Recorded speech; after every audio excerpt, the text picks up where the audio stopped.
Donc c'est le plus gros budget des pays de l'OCDE, ce qui prouve quand même qu'il y a eu cette continuité. Bon, là, évidemment, nous nous trouvons dans un contexte économique et financier extrêmement problématique. Et je crois que les uns comme les autres, à mon avis, vont rabattre un peu de la voilure. Et certainement qu'il va nous falloir, je crois que c'est le secrétaire général, c'est même pas je crois, c'est le secrétaire général de l'UMP le disait hier matin, une réunion où nous étions avec Dominique Dupéret, disait il va falloir faire sans moyens supplémentaires, et même en rabotant un peu les moyens actuels. Donc, je dirais, il y a eu une politique comme toujours à peu près en continu. Avec par moments effectivement des tonalités, ce qu'on a ressenti depuis quelque temps, pas forcément d'ailleurs des propos qui viennent de l'idéal de gauche, hein, mais sur effectivement des problématiques liées à la densité, au mitage. Les constructeurs de maisons dévoraient les terres, faisaient disparaître les terres cultivables. Le maire de Clermont-Ferrand me disait il y a quelque temps que nous étions ceux qui gommions progressivement toutes les riches terres fertiles de la Limagne, si vous voulez.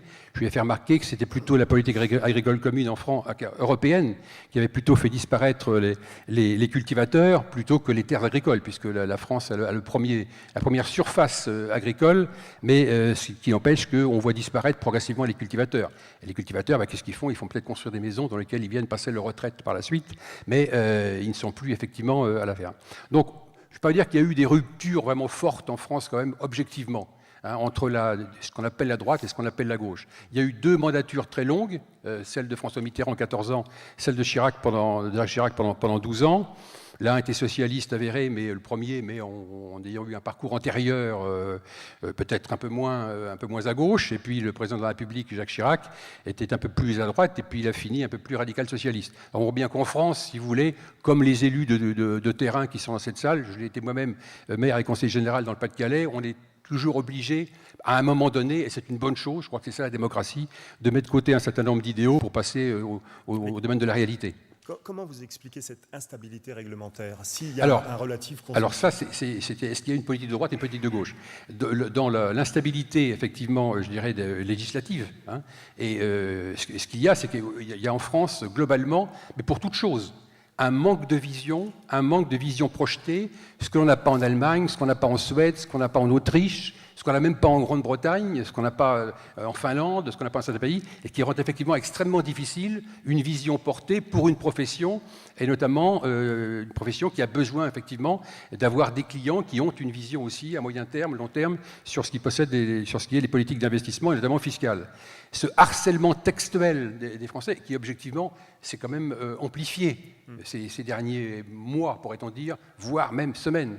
Le secrétaire général, nous sommes au feu régulièrement avec les équipes parisiennes de l'Union sur, on l'a vu, la TVA sociale, avec son impact, effectivement, qui va être environ de 2 000 € sur une maison moyenne, puisque vous avez vu que la clientèle était une clientèle très populaire, hein, entre 1 600 € et 2 800 €. C'est quand même, nous construisons les maisons, les logements du peuple français, on peut dire. Hein, voilà, bon, donc ça c'est quand même très clair.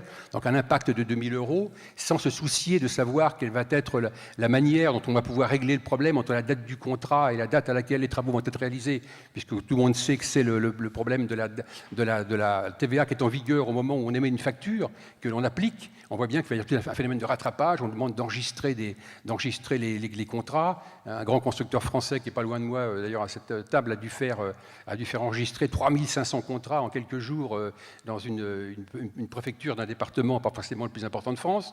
Donc on voit bien les difficultés. Les collaborateurs se sont fait rejeter des trésoreries, on leur a même donné un tampon, on leur a dit vous débrouillez avec ce tampon, enregistrez vos contrats, nous on n'a pas le temps, on a autre chose à faire, etc. Donc, il y a en France ce côté, si vous voulez, manque de vision projetée, qui est très gênant dans le monde de l'immobilier, notamment pour son financement, et notamment dans le domaine de la fiscalité aussi. C'est la même chose sur la problématique des surfaces, avec les CHON, les CHOB. On lance un texte, on voit comment ça retombe après. Évidemment, ça ne retombe pas bien. Donc, on nous dit qu'il faut... Le Premier ministre m'a envoyé un courrier que nos adhérents auront dans les 48 heures, là, disant que nous avions raison, qu'il faut réécrire le décret sur les surfaces.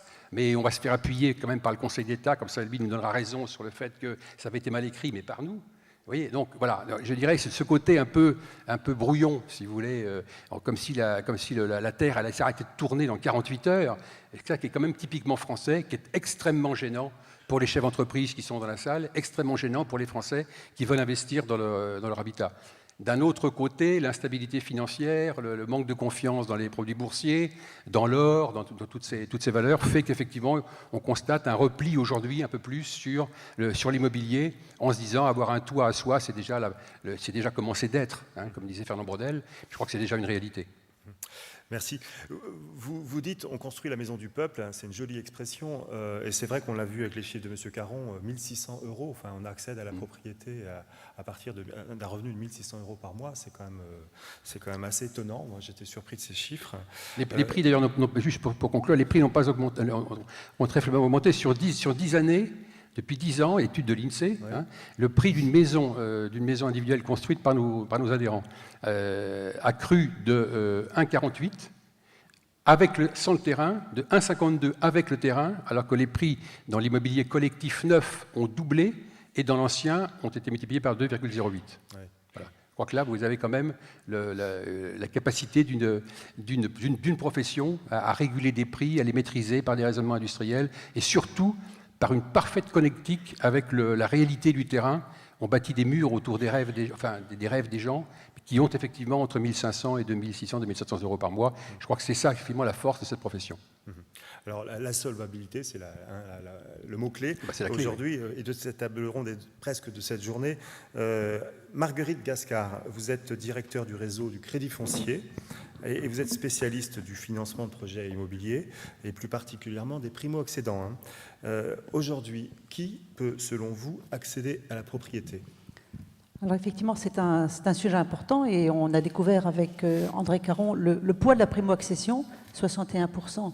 Des clients qui accèdent à la propriété sont des primo-accédants, notamment dans le neuf, d'où l'intérêt de s'intéresser, avant de savoir comment construire et comment on finance, quels sont ces clients, justement. Donc moi, j'aimerais déjà, avant de répondre à votre question, j'aimerais déjà vous faire un petit zoom, notamment de ce qui s'est passé dans votre région au niveau de la primo-accession et notamment au niveau du développement du prêt à taux zéro.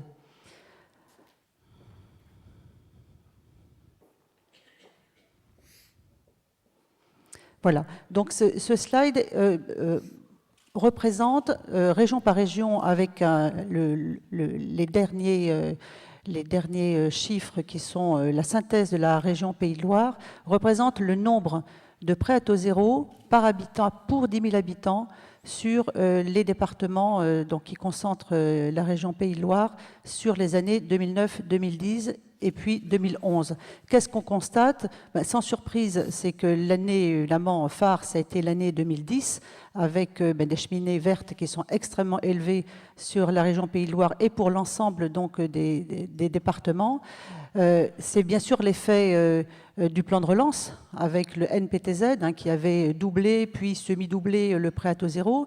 C'est également des lancements de certains dispositifs très innovants comme le pass foncier qui avait donné aussi une vraie dynamique et de vraies nouvelles solutions pour aller capter des clients qui ne peuvent pas accéder à la propriété autrement.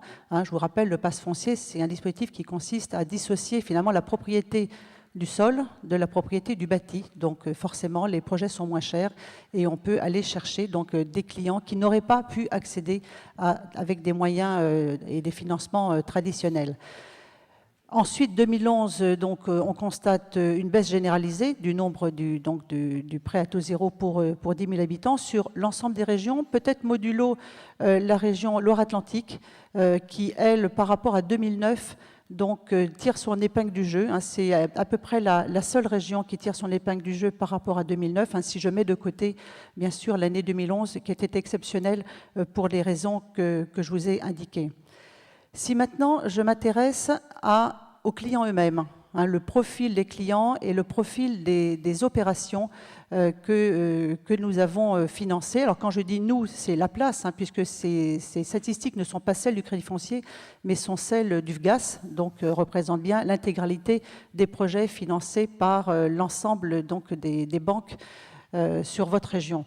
Donc qu'est-ce que l'on constate ? D'abord, les clients, au niveau de leur âge, c'est le même. Ils ont 32 ans, c'est-à-dire qu'il faut déjà, pour commencer à avoir un projet d'accession à la propriété, être, j'allais dire, bien installé dans la vie, c'est-à-dire être stabilisé dans sa vie personnelle, familiale, et être stabilisé aussi du point de vue de l'emploi. Donc 32 ans en moyenne, donc ça veut dire qu'un projet, ça se prépare.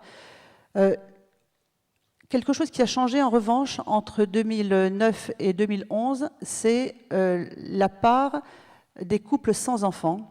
Les couples sans enfants représentaient 29% donc en 2011.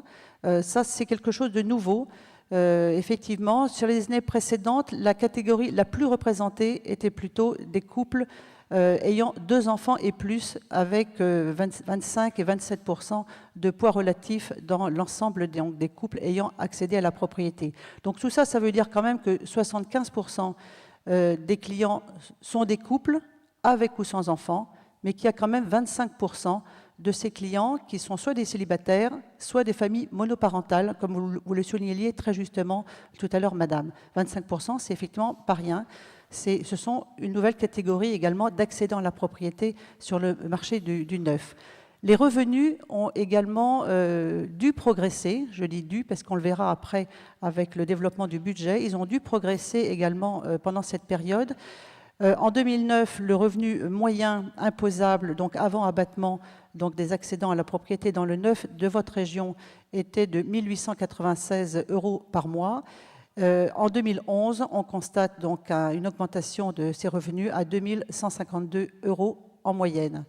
Si je m'intéresse maintenant au projet, là on voit également une très forte évolution du prix moyen du projet que nous avons financé, que la place a financé et que vous avez construite, avec près de 20 000 € supplémentaires sur le projet entre 2009 et 2011. Un projet moyen en 2009, c'était 150 000 € et un budget moyen en 2011, c'était 170 000 €. Alors comment s'est financé ce différentiel? 20 000 €, c'est pas rien. Eh bien, il s'est financé principalement, je dirais, par le prêt principal, qui a augmenté, lui, de 19 000 € en moyenne. Ça veut dire que le prêt à taux zéro a baissé, la part du prêt à taux zéro a baissé pendant cette période-là, et que l'apport personnel du client a que très faiblement progressé. Ça, ce sont les chiffres au niveau de la région Pays de Loire.